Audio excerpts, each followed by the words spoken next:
Short circuit bangod sa overloading sa linya sang kuryente ginatudlo gintunaan sang pagkasunog sang 16 ka mga balay sa distrito sang Arevalo, Iloilo City. Si Zen Kilantang nakatutok. Diri sa chapel sa Barangay Santo Niño Norte, Arevalo, temporaryo nga nagtiner ang mga nasunugan. Ang pamilya ni Jaime, wala gid sang may nasalba nga gamit sang nagluntad ang sunog sang Sabado sang hapon. Mga essential needs gid mga underwear, mga sok-soko namon gid. Amo ginanayuna namon na ano.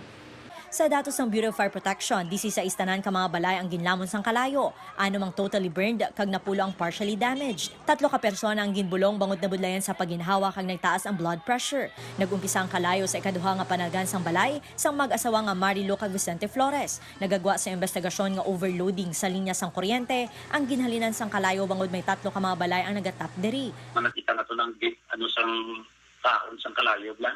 And then may mga electrical dito mga damo na nagasinabot-sabot at the same time ang balaton ng may trace na nakita kami nga sign na siya nga may short circuit. Sunod naman kay Marilo, antes maghalin sa balay, nagsindi ini sang kandila. Naglabot sa masobra 300,000 pesos ang halit nga ginbilin sang sunog. Kaya na nga di, kami kay balan mo akong bata. Ning na san ulang nalubong, san 27.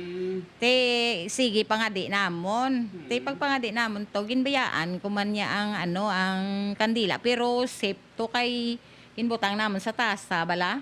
Naglabot sa masobra 300,000 pesos ang halit nga ginbilin sang sunog. Nag-alabutan naman ang food assistance para sa mga apektado halin sa mga pribado nga individual kag Iloilo City Government. Upod kay Romel Porquia, Zen Kilantang, One Western Visayas.